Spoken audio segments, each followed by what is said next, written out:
Hi friends, ഏവർക്കും PSC education ആസ്പിറേഷനിലേക്ക് സ്വാഗതം. എല്ലാവർക്കും ആദ്യം തന്നെ പുതുവത്സരാശംസകൾ.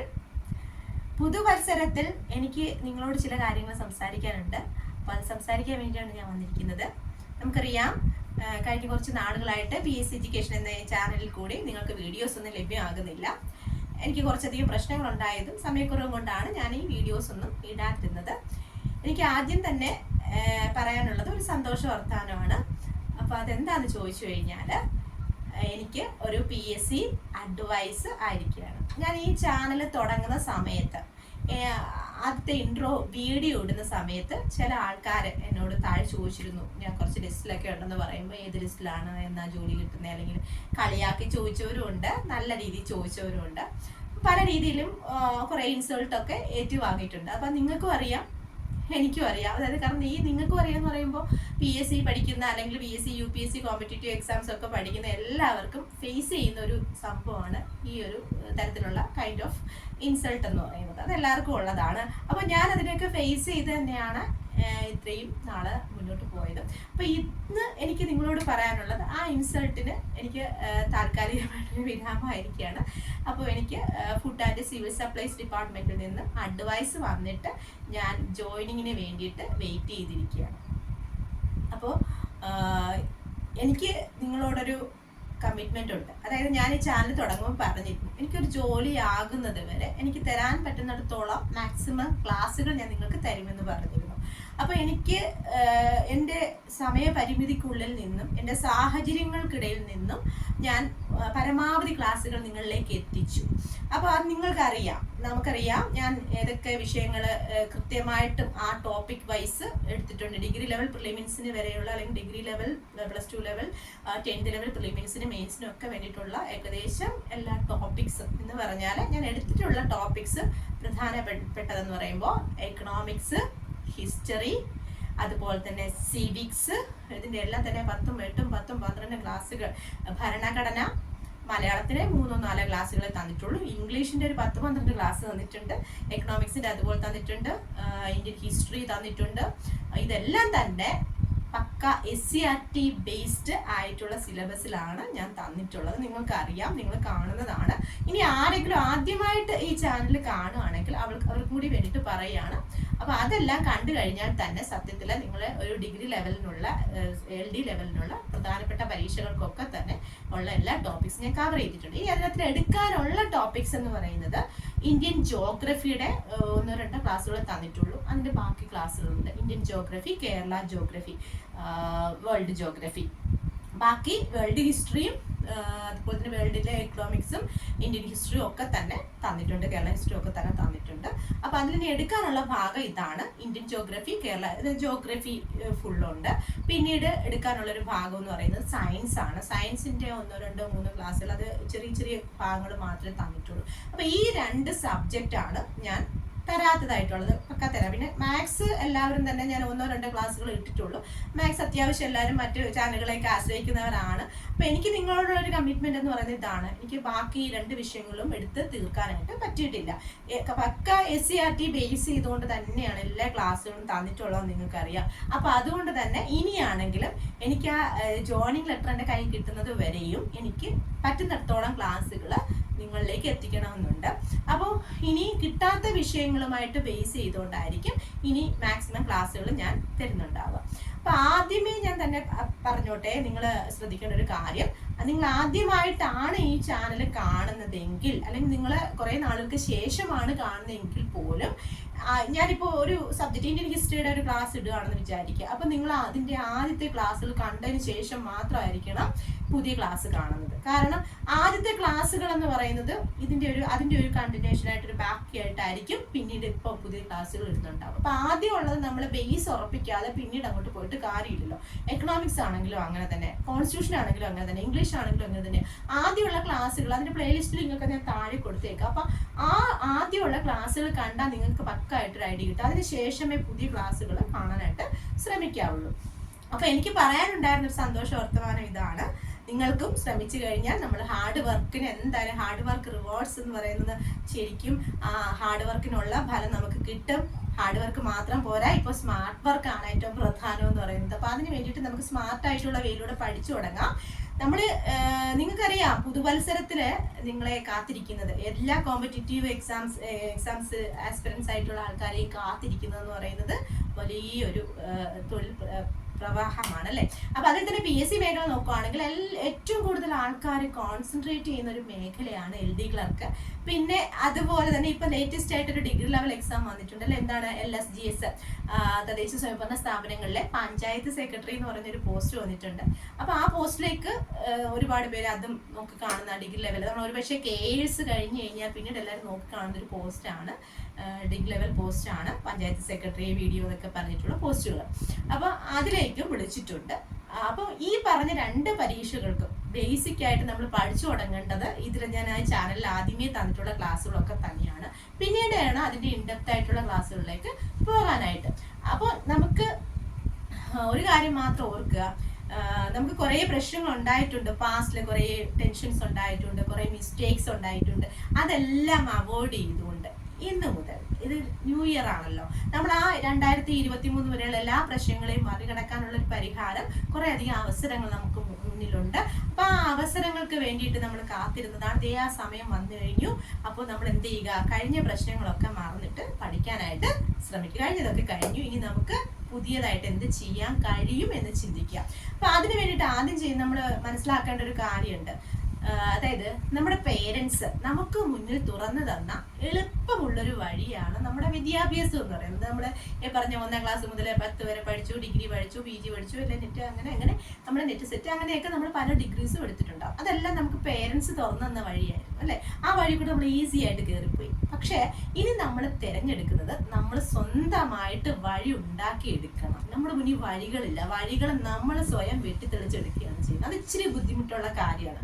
അപ്പൊ ഈ പറഞ്ഞ പോലെ ഒരു ഗവൺമെന്റ് ജോലി എന്ന് പറയുന്നത് ഇത്രത്തോളം കോമ്പറ്റീഷൻ കൂടി നിൽക്കുന്ന ഒരു സമയത്ത് വലിയ ഹൈ ആയിട്ടുള്ള ഒരു ടാസ്ക് തന്നെയാണ്. പക്ഷെ ആ ടാസ്കിലേക്ക് നമ്മൾ സ്മാർട്ട് വേയിൽ കൂടി നല്ല രീതിയിൽ നമ്മുടെ വഴി തെളിച്ചു കൊടുക്കുന്ന നമ്മുടെ വേ സ്മാർട്ട് ആണെങ്കിൽ നമുക്ക് ഈസി ആയിട്ട് ആ ഒരു സ്ഥലത്ത് എത്താനായിട്ട് സാധിക്കും. അപ്പൊ അതിന് വേണ്ടിയിട്ട് നമുക്ക് വേണ്ടത്, ഏറ്റവും പ്രധാനമായിട്ട് വേണ്ടത്, നമ്മുടെ മനസ്സിൽ നല്ല കോൺഫിഡൻസ് കൊടുക്കുക, പോസിറ്റീവായിട്ട് ചിന്തിക്കുക, ആത്മവിശ്വാസത്തോടു കൂടി പഠിക്കുക, പഠിച്ചു തുടങ്ങുക. ഇനിയുള്ള ജോലികൾ നിങ്ങൾക്കാണ്. അങ്ങനെ തന്നെ മനസ്സിൽ ഉറപ്പിച്ച് എനിക്ക് ഈ ജോലി കിട്ടും, എനിക്കിത് കിട്ടിയേ പറ്റൂ, എനിക്കിത് അത്യാവശ്യമാണ്, എനിക്ക് വേറൊന്നും ചിന്തിക്കാൻ സമയമില്ല, അങ്ങനെ നിങ്ങൾ ഈ പറഞ്ഞ പോലെ അതിന് വേണ്ടിയിട്ട് സ്വയം തയ്യാറാവൂ. കഴിഞ്ഞതൊക്കെ കഴിഞ്ഞു. നിങ്ങൾക്കുള്ള ഒരു നല്ല ഓപ്പർച്യൂണിറ്റീസ് ആണ് ഞാൻ ഈ പറഞ്ഞ പോലെ LD ക്ലർക്കും അല്ലെങ്കിൽ LSGസും മാത്രമല്ല, സെക്രട്ടേറിയറ്റ് LGS വന്നിട്ടുണ്ട്, പിന്നെ അതുപോലെ തന്നെ കോൺസ്റ്റബിൾ വന്നിട്ടുണ്ട്. അങ്ങനെ ഒരുപാട് പോസ്റ്റുകൾ വിളിച്ചിട്ടുണ്ട്. ഇതിനിടയ്ക്ക് തന്നെ കുറേ വിളിച്ചിട്ടുണ്ട്. ഇപ്പോൾ ലേറ്റസ്റ്റ് ആയിട്ട് വന്നത് പറഞ്ഞേ ഉള്ളൂ. അപ്പോൾ ആരെങ്കിലും അപ്ലൈ ചെയ്യാത്തവരുണ്ടെങ്കിൽ ഉടനെ തന്നെ അപ്ലൈ ചെയ്യുക, ഈ പോസ്റ്റുകളിലേക്കൊക്കെ അപ്ലൈ ചെയ്യുക. എന്നിട്ട് എന്ത് ചെയ്യുക, നമ്മുടെ ജോലി ചെയ്തുകൊണ്ടേ ഇരിക്കുക കേട്ടോ. അപ്പോൾ നമ്മൾ സ്വയം കഷ്ടപ്പെട്ട് വെട്ടിത്തെളിച്ചെടുക്കുന്ന വഴിയാണ്. അപ്പൊ അതിന് ആദ്യമായിട്ട് നമ്മൾ പഠിക്കേണ്ട ഒന്നാമത്തെ നമ്മുടെ കടമ്പ എന്ന് പറയുന്നത്, കടക്കേണ്ട ഒന്നാമത്തെ കടമ്പ എന്ന് പറയുന്നത് SCRT NCRT പുസ്തകങ്ങളാണ്. ഈ NCRT SCRT പുസ്തകങ്ങൾ വായിച്ച് പഠിച്ച് മനഃപ്പാഠമാക്കി വെക്കുക. മനഃപ്പാഠമാക്കുന്നതിനേക്കാൾ ഒന്ന് സ്മാർട്ടായിട്ട് വേയിൽ അത് മനസ്സിലാക്കി വെക്കുക എന്നുള്ളതാണ് ഏറ്റവും പ്രധാനമായിട്ടുള്ളത്. അത് ആദ്യമേ ചെയ്യുക. എല്ലാ ദിവസവും കൃത്യമായിട്ട് NCRT പുസ്തകങ്ങൾ പഠിക്കുക എന്നുള്ളത് ശീലമാക്കി തന്നെ വെക്കുക. ശീലമല്ല, അത് നിങ്ങളുടെ ഒരു ഹാബിറ്റാണ്. എല്ലാ ദിവസവും ചെയ്ത് ഡെയിലി റൂട്ടീനാണെന്ന് തന്നെ വിചാരിച്ചോളൂ. അങ്ങനെ തന്നെ പഠിച്ച് മുന്നോട്ട് പോവുക. ഉറപ്പായിട്ടും നിങ്ങൾക്കും ഈ പറഞ്ഞ പോലെ അടുത്ത ഒരു വർഷം 2025 മുമ്പ് തന്നെ ഒരു ജോലിക്ക് വേണ്ടിയുള്ള എല്ലാ ചാൻസ് നിങ്ങൾക്ക് ഒരുക്കി വെക്കാനായിട്ട് സാധിക്കും.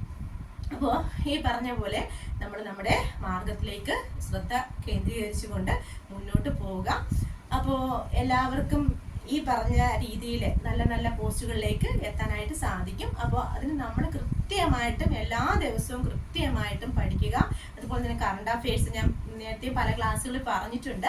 കറണ്ട് അഫയേഴ്സ് കൃത്യമായിട്ടും എല്ലാ ദിവസവും 1 മണിക്കൂർ കറണ്ട് അഫയേഴ്സിന് വേണ്ടിയിട്ട് മാറ്റി വെക്കുക. അതിങ്ങനെ വായിച്ച് കേട്ടും ഒക്കെ ഇങ്ങനെ പഠിക്കുക. പിന്നെ ഈ പറഞ്ഞ പോലെ കൂടുതൽ മാർക്ക് നമ്മുടെ സിലബസ് എടുക്കണം. സിലബസ് കൃത്യമായിട്ട് മനസ്സിലാക്കിയിരിക്കണം. ആ സിലബസ് ഓറിയന്റഡ് ആയിരിക്കണം നിങ്ങൾ പഠിക്കേണ്ടത്. സിലബസ് എടുക്കുക. നിങ്ങൾ ഏത് പരീക്ഷയ്ക്കാണോ കോൺസെൻട്രേറ്റ് ചെയ്യുന്നത് അതിൻ്റെ സിലബസ് എടുക്കുക. എന്നിട്ട് ആ സിലബസിനെ കോൺസെൻട്രേറ്റ് ചെയ്തുകൊണ്ട് ഓരോ ദിവസവും ഇത്ര പഠിക്കും എന്നൊരു ടൈം ടേബിൾ വെച്ചിട്ട് പഠിക്കാം. പിന്നെ അതുപോലെ തന്നെ കൃത്യമായിട്ട് നമുക്കൊരു റാങ്ക് ഫയൽ, ഈ റാങ്ക് ഫയൽ ചൂസ് ചെയ്യും, ആ റാങ്ക് ഫയൽ ചൂസ് ചെയ്യുന്നൊന്നും നമുക്ക് പറയാൻ പറ്റില്ല. കാരണം ഈ പറഞ്ഞ പോലെ അങ്ങനെ എല്ലാം കൂടി ഉൾക്കൊള്ളുന്ന റാങ്ക് ഫയൽ നമുക്ക്, പിന്നെ മാർക്കറ്റിൽ ധാരാളം റാങ്ക് ഫയൽസ് അവൈലബിൾ ആണ്. അത് നിങ്ങൾക്ക് പറ്റുന്നത് ഏതായാലും ഏതെങ്കിലും ഒരു റാങ്ക് ഫയലിനെ മാത്രമേ നിങ്ങൾ ആശ്രയിക്കാവും. പിന്നെ വേറെ സബ്ജക്റ്റിന് വേണ്ടിയിട്ട് കൂടുതൽ ടെക്സ്റ്റ് ബുക്കൊക്കെ നിങ്ങൾക്ക് പഠിക്കാമെങ്കിൽ പോലും ഏതെങ്കിലും ഒരു റാങ്ക് ഫയൽ എപ്പോഴും ഒരു ബേസിക് ആയിട്ട് ഒരെണ്ണം തന്നെ ഫോളോ ചെയ്യുന്നതായിരിക്കും നല്ലത്, എൻ്റെ ഒരു അഭിപ്രായമാണ്. പിന്നെ മാക്സിമം ചെയ്യേണ്ട കാര്യം എന്ന് പറഞ്ഞാൽ ക്വസ്റ്റ്യൻ പേപ്പേഴ്സ് വർക്കൗട്ട് ചെയ്യുക, പ്രീവിയസ് ക്വസ്റ്റ്യൻ പേപ്പേഴ്സ് വർക്കൗട്ട് ചെയ്യുക. എല്ലാ ദിവസവും പ്രീവിയസ് ക്വസ്റ്റ്യൻ ചെയ്യുന്നത് ഒരു ശീലമാക്കി മാറ്റുക. അങ്ങനെ ചെയ്താൽ തന്നെ ഒരു മാസം കൊണ്ട് നമ്മളൊരു ദിവസം ഒരു ക്വസ്റ്റ്യൻ ചെയ്യുകയാണെങ്കിൽ ഒരു മാസം കൊണ്ട് നമ്മൾ 30 ക്വസ്റ്റ്യൻ ചെയ്യും അല്ലേ. എന്നിപ്പോൾ ഒരു 5-6 മാസത്തോളം നമുക്ക് മനസ്സിലാക്കിയെടുത്തോളം LD ക്ലർക്കിനാണെങ്കിലും ഈ പറഞ്ഞ LSGസിനാണെങ്കിൽ ഒരു 6 മാസത്തോളം സമയം കിട്ടും. അപ്പോൾ 6 മാസത്തിൽ ഈ പറഞ്ഞ 30 ക്വസ്റ്റ്യൻ വെച്ചിട്ടാണെങ്കിൽ നിങ്ങൾ ഓർത്ത് നോക്കിയേ ഇത്ര ക്വസ്റ്റ്യൻസ് ചെയ്യാൻ പറ്റും. അത്രയും പരീക്ഷകൾ എഴുതിയ ഒരു അറിവാണ് നമുക്ക് ഉണ്ടാകുന്നത്. അപ്പോൾ അതുകൊണ്ട് തന്നെ പ്രീവിയസ് ക്വസ്റ്റ്യൻ മസ്റ്റ് ആണ്, ചെയ്തേ പറ്റത്തുള്ളൂ. എല്ലാ ദിവസവും ഇംഗ്ലീഷ് പഠിക്കുക, എല്ലാ ദിവസവും മാത്സ് പഠിക്കുക, എല്ലാ ദിവസവും മലയാളം പഠിക്കുക. അത് 3 നമുക്കറിയാലോ, ഇംഗ്ലീഷും മാത്സും മലയാളം കറണ്ട് അഫെയർസ്, ഇത്രയുമാണ് ഒരു 10, 50, 60, 70 മാർക്കോളം ക്വസ്റ്റ്യൻസ് ഉണ്ടാവുക അല്ലേ. അപ്പോൾ അതിപ്പോൾ ഇനി മാത്സ് ഒക്കെ വരുമ്പം ഇനി 20 മാർക്ക് വരുന്നുണ്ട്. വീണ്ടും പുതിയ സിലബസ് എന്തെങ്കിലും പരീക്ഷയ്ക്ക് ഒരു 3 മാസത്തിന് മുമ്പേ അവർ കറക്റ്റ് സിലബസ് ഇടത്തോളം എന്നാണ് നമുക്കറിയുന്നത്. നമ്മുടെ കയ്യിൽ ഇപ്പോൾ ഒരു സിലബസ് ഉണ്ട്. ആ സിലബസ് വെച്ചിട്ട് തന്നെ നമ്മൾ പഠിച്ചു പോയാൽ ഈ 2 എക്സാംസിനും, പ്രധാനപ്പെട്ട എല്ലാ എക്സാംസിനും ഇത് കോമൺ ആയിരിക്കും. അപ്പോൾ നിങ്ങൾ കൃത്യമായിട്ട് ഈ പറഞ്ഞ പോലെ ഇങ്ങനെയുള്ള കാര്യങ്ങൾ ചെയ്ത് ആത്മവിശ്വാസത്തോടെ കോൺഫിഡൻസോട് കൂടി മുന്നോട്ട് പോകും. നമ്മുടെ മാസ്റ്റർ നമ്മൾ തന്നെയാണ്, നമ്മുടെ മൈൻഡിന്റെ മാസ്റ്റർ നമ്മൾ തന്നെയാണ്. മറ്റുള്ളവരെന്തും പറഞ്ഞോട്ടെ, മറ്റുള്ളവരെന്തും വിചാരിച്ചോട്ടെ. ചിലപ്പോൾ നമ്മൾ ചെയ്യുന്നതും, നമ്മൾ ചിലപ്പോൾ ഒരു കല്യാണത്തിന് അല്ലെങ്കിൽ മറ്റുള്ള ഫംഗ്ഷൻസിനൊന്നും പോവാണ്ട് നമ്മൾ വീട്ടിൽ ഇരിക്കുകയാണെങ്കിൽ ഗസ്റ്റുകൾ വന്നാലും നമ്മൾ അവരോട് ഒരുപാട് മിങ്കിൾ ചെയ്യാൻ പോകും. നമ്മൾ വീട്ടിൽ നിന്ന് ചിലപ്പോൾ പഠിക്കുമ്പോൾ നമുക്ക് ഒരുപാട് കുറ്റപ്പെടുത്തലുകൾ കേൾക്കും. അത് നമ്മൾ ദിവസവും ക്ലാസ്സിന് പോകുമ്പോൾ കുറ്റപ്പെടുത്തലുകളൊക്കെ നമുക്ക് കേൾക്കും. പക്ഷെ അപ്പോൾ ഒരു കാര്യം അറിയിക്കാം, മറ്റുള്ളവർ എന്ത് വേണമെങ്കിലും പറഞ്ഞോട്ടെ, ഈ കുറ്റപ്പെടുത്തലും കാര്യങ്ങളും ഒക്കെ അങ്ങ് മാറും എപ്പോഴാണ് നമുക്കൊരു ജോലി കിട്ടി കഴിയുമ്പോൾ. അപ്പോൾ ആ ഒരു ലക്ഷ്യത്തിലേക്ക് വേണ്ടിയിട്ട് നമ്മൾ തൽക്കാലം ഇതൊന്നും കേൾക്കുന്നില്ല, കാണുന്നില്ല, കേൾക്കുന്നില്ല, മിണ്ടുന്നില്ല, ഇങ്ങനെ വിചാരിച്ച് മുന്നോട്ട് പോയാൽ മാത്രം മതി. അപ്പൊ അങ്ങനെ മറ്റുള്ളവരുടെ വിചാരം നമ്മുടെ കയ്യിലല്ല. മറ്റുള്ളവർ എന്ത് വിചാരിക്കും, അവരെന്ത് വേണമെങ്കിലും വിചാരിച്ചോട്ടെ, അവരുടെ വിചാരം നമ്മളെ കൂടി നിയന്ത്രിക്കാൻ പറ്റുമോ? നമുക്ക് നിയന്ത്രിക്കാൻ പറ്റുന്ന ഒരേ ഒരു കാര്യമുള്ളൂ, നമ്മുടെ വിചാരം. അപ്പൊ നമ്മുടെ വിചാരം എന്താണ്? നമ്മുടെ വിചാരം പഠിക്കുക, അത് ജോലി നേടുക, അവസരം ഉപയോഗപ്പെടുത്തുക എന്നുള്ളതാണ്. ഇത്രയും നാളും പഠിച്ചതിന് ഒരു റിസൾട്ട് വേണമെങ്കിൽ അല്ലെ, അതിനൊരു ബെനിഫിറ്റ് ഉണ്ടാകണമെങ്കിൽ, എല്ലാവരും നമ്മളെ ഒന്ന് അംഗീകരിക്കപ്പെടണമെങ്കിൽ, നമുക്കൊരു ഫൈനാൻഷ്യൽ ഒരു കെട്ടുറപ്പ് ഉണ്ടാകണമെങ്കിൽ ഒക്കെ തന്നെ നമുക്കൊരു ഗവൺമെന്റ് ജോബ് അത്യാവശ്യമാണ്. അതിന് വേണ്ടിയിട്ടാണ് നമ്മൾ വർഷങ്ങളോട് ശ്രമിച്ചുകൊണ്ടിരിക്കുന്നത്. അല്ലെങ്കിൽ അതിന് വേണ്ടിയിട്ടാണ് ഇനി നിങ്ങൾ ശ്രമിച്ചുകൊണ്ടിരിക്കുന്നത്. പുതുതായിട്ട് വരുന്ന കുട്ടികൾ ഇനി അതിന് വേണ്ടിയിട്ടാണ് ശ്രമിക്കുന്നത്.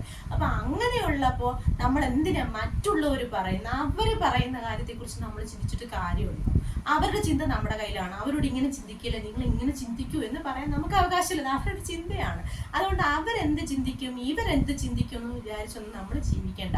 നമുക്ക് നമ്മുടെ ചിന്തയാണ് പ്രധാനം. നമ്മുടെ കോൺസെൻട്രേഷൻ, നമ്മുടെ ചിന്ത, നമ്മുടെ ശ്രദ്ധ എത്രത്തോളം നമുക്ക് അതിനെ കൺട്രോൾ ചെയ്യാൻ പറ്റുന്നുണ്ടോ. നമ്മുടെ മുന്നിൽ ഒരുപാട് തടസ്സങ്ങൾ വരും. നമ്മൾ പഠിച്ചു തുടങ്ങിയിട്ടുണ്ടാവും നിങ്ങൾ കുറേ പേര്. അപ്പോൾ നിങ്ങൾ അറിയാവുന്ന ഒരു കുറേ പേരുണ്ടാവും, കാണുന്ന കുറച്ച് പേർക്കെങ്കിലും മനസ്സിലാകുന്നതായിരിക്കും. അപ്പോൾ കുറേ അധികം പ്രശ്നങ്ങളെ അതിജീവിച്ചിട്ട് തന്നെയാണ് ഞാനും ഈ പറഞ്ഞ പോലെ ഒരു ജോലിയുടെ പടിവാതിക്കൽ ഇങ്ങനെ എത്തി നിൽക്കുന്നത്. അപ്പോൾ അതുവരെ, അത് എത്ര നാളേക്ക് എനിക്ക് എൻ്റെ കയ്യിൽ കിട്ടുന്നത് വരെ, അതുവരെ ഞാൻ നിങ്ങളോടൊപ്പം ഉണ്ടായിരിക്കും. എനിക്ക് പറ്റുന്ന രീതിയിൽ മാക്സിമം സമയം ഉള്ളപ്പോഴേക്കും ഞാൻ നിങ്ങൾക്ക് ഇനിയുള്ള ബാലൻസ് ആയിട്ടുള്ള, അത് ആദ്യമേ പറയുന്നു, ബാലൻസ് ആയിട്ടുള്ള ക്ലാസ്സുകൾ മാക്സിമം നിങ്ങൾക്ക്, അത് പ്രധാനമായിട്ട് ഞാൻ കോൺസെൻട്രേറ്റ് ചെയ്യുന്ന ഈ പറഞ്ഞ പോലെ തന്നെ Indian geography, Kerala geography, world geography, പിന്നെ ഈ പറഞ്ഞത് കേരള റിനൈസൻസിന്റെ കുറച്ച് ക്ലാസ്സുകളും കൂടെ തരാറുണ്ട്. അതുപോലെ സയൻസ് മേഖലകളുമായിരിക്കും ഇത്, കറണ്ട് അഫെയർസും ബാക്കിയൊക്കെ ഒരു മാറ്റിയൊക്കെ തന്നിട്ടുണ്ട്. അപ്പോൾ ഈ ഇത്രയും ക്ലാസ്സുകളായിരിക്കും ഇനി പ്രധാനമായിട്ടും അങ്ങോട്ട് തരുന്നുണ്ടാവുക. അപ്പോൾ അതിന് വേണ്ടിയിട്ട് എല്ലാവരോടും ഞാൻ ആദ്യമേ ഒരു അനുവാദം ചോദിച്ച് മുന്നോട്ട് പോവാണ്. അപ്പോൾ അതിന് വേണ്ടിയിട്ടാണ് ഈ ഒരു വീഡിയോ ഇട്ടത്. അപ്പോൾ എല്ലാവർക്കും ശുഭാപ്തി വിശ്വാസത്തോടെ നല്ല സമ്പൽ സമൃദ്ധമായ ഐശ്വര്യപൂർണമായ ഒരു പുതിയ വർഷം ഉണ്ടാകട്ടെ. പുതിയ അവസരങ്ങൾ നിങ്ങളെ തേടിയെത്തട്ടെ എന്ന് പ്രാർത്ഥിച്ചുകൊണ്ട് നിൽക്കുന്നു. നന്ദി.